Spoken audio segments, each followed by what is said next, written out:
Hello everyone my dear friends, कैसे हो आप सभी। मैं हूं आयुष जैन और स्वागत है आपका इस पर्टिकुलर वीडियो में। एक क्विक अपडेट थी आपके लिए। अपडेट ये है कि S G S I T S as well as I T D में कुछ नए नए कोर्सेज चालू हुए हैं। आपको उनमें एडमिशन लेना है नहीं लेना है ये मैं आपको बताने वाला हूँ इस पर्टिकुलर वीडियो में। First course is bachelors of design. अगर आपका डिज़ाइनिंग वगैरह में इंटरेस्ट है या आर्किटेक्चर साइड अगर आपका इंटरेस्ट आ रहा है, अगर आप बीटेक नहीं करना चाहते हो इन कंप्यूटर साइंस या फिर किसी भी ब्रांच में, अगर आप बीटेक नहीं करना चाह रहे हो, this is the best option. Bachelors of design में आप घुस सकते हो, कोई दिक्कत नहीं है। अगली ब्रांच जो चालू हुई है वो है बीटेक रोबोटिक्स एंड एआई। देखो यार, है तो सही थोड़ी अच्छी, बट एक्चुअली ये जो रोबोटिक्स है ना, ये इतना आसान नहीं है। ठीक है, ये इतना आसान नहीं है, हालत खराब हो जाएगी पढ़ पढ़ के। एआई वगैरह साइड घुस रहे हो, चलो बढ़िया है, बट फिर भी रोबोटिक्स जो है इसका सिलेबस खतरनाक होने वाला है, गारंटीड। अगर सिलेबस अभी नहीं भी आया है तो भी बोल रहा हूँ थोड़ा खतरनाक पड़ेगा ये वाला सब्जेक्ट, क्योंकि इसमें मैकेनिकल वगैरह भी इन्वॉल्व रहेगा। इतना आसान नहीं रहेगा ये, बिकॉज मैकेनिकल में मैंने भी पढ़ी थी robotics. I am basically mechanical engineering only, mechanical engineer only. Basically मैंने भी रोबोटिक्स पढ़ी थी एंड मतलब दिमाग खराब हो जाता है, ऐसी खतरनाक चीज़ है ये। रोबोटिक्स थोड़ा डिफिकल्ट पड़ेगा। एआई वगैरह तो आजकल बूम ही चल रहा है।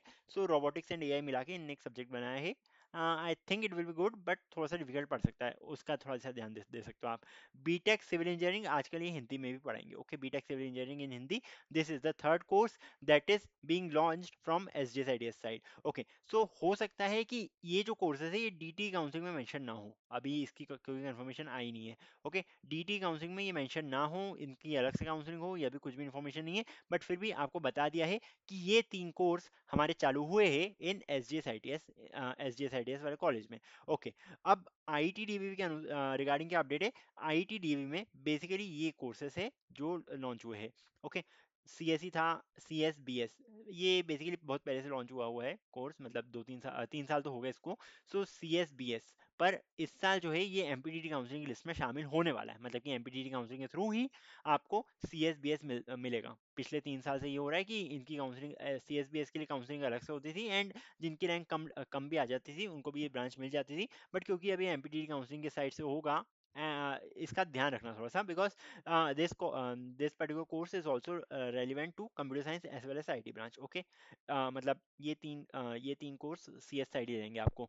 Okay, computer science and business system आप ले सकते हो। टोटल 120 सीट्स इसमें, मतलब कि क्या टॉपर्स वालों, टॉप पे जो लोग हैं उनको सी एस बी एस तो मिल सकता है। अगर मैं बात करूँ 80,000 रैंक, 80,000 तो नहीं, 70-80,000 रैंक तक C S B S, C I T या फिर सी एस सी आराम से मिल जाएगा। 80,000 90,000 रैंक तक आपको आराम से ये चीज़ें मिल जाएगी। ओके, तो इस पर्टिकुलर ब्रांच को भरना मत भूलो। ओके, कोई भी काउंसलर आपको ये नहीं बताएगा कि C S B S type की ब्रांच है हमारे पास, अगर उनको इन्फॉर्मेशन नहीं होगी तो।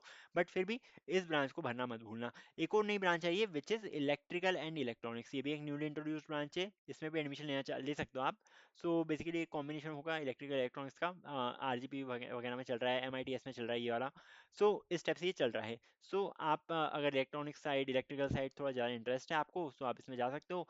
नई ब्रांच है तो हो सकता है कि टीचर्स फैकल्टीज वगैरह अच्छे से पढ़ाने वाले नहीं मिले, सिलेबस जो हो वो थोड़ा वो उसका कुछ अता पता ना हो, इस टाइप की चीज़ें हो सकती है। बिकॉज न्यू ब्रांच है तो मैं इसको अभी के लिए थोड़ा रिजेक्ट कर दूंगा, बट अगर आपकी रैंक बहुत हायर साइड पे है तो आप इसको एक बार लेने का सोच सकते हो। ओके, मतलब ये 1.5 1.5 लाख के आसपास आपकी रैंक है, एंड अगर आपको कोई अच्छा कॉलेज भी चाहिए तो आप इलेक्ट्रिकल एंड इलेक्ट्रॉनिक्स लेने का सोच सकते हो at I T D V V, at I T D V V. And अगली जो ब्रांच लॉन्च हुई है, मतलब कि S D S I T S और I T D V V दोनों में तीन तीन ब्रांच लॉन्च हुई है। अगली जो ब्रांच है वो है industrial and production. Okay, industrial production इसको आप देख सकते हो, थोड़ा बहुत मतलब मैकेनिकल का एक टॉपिक होता था, इंडस्ट्रियल इंजीनियरिंग एंड प्रोडक्शन। इस टाइप का एक सब्जेक्ट हुआ करता था, मीन्स में जब मैंने मैकेनिकल करा था तो। उस टाइप की कोई उसके लिए अगर आपका इंटरेस्ट है इस पर्टिकुलर ब्रांच में, आप ले सकते हो, no problem. C S I T थोड़ी सी अलग होगी, एंड सब लोग सी एस आई टी में घुस रहे हैं, आपको पता है कॉम्पिटिशन किस टाइप से बढ़ रहा है, एंड इन सब ब्रांचेस में कॉम्पिटिशन कम हो रहा है। सो होप्स हो कि ये ब्रांच जो है वो अच्छी साबित हो, बट बिकॉज ये न्यूली इंट्रोड्यूस ब्रांच है, अभी एज सच बोल नहीं सकते कि इसके प्लेसमेंट रिकॉर्ड वगैरह किस टाइप के रहेंगे, क्योंकि ये इसी साल लॉन्च हो रही है। ओके, आप देख सकते हो, आपको 4 साल बाद प्लेसमेंट वगैरह चाहिए, इसकी तरफ भी एक नज़र घुमा सकते हो आप। सी एस आई डी से रिलेटेड बिल्कुल नहीं है, पहले ही बता रहा हूँ मैं आपको।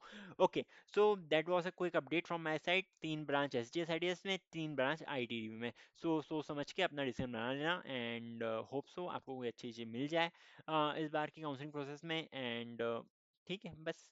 बाकी that's all for this particular video, till then see ya, take care, bye bye. Like share subscribe वगैरह कर दिया करो बिकॉज बहुत कम कम आ रही है।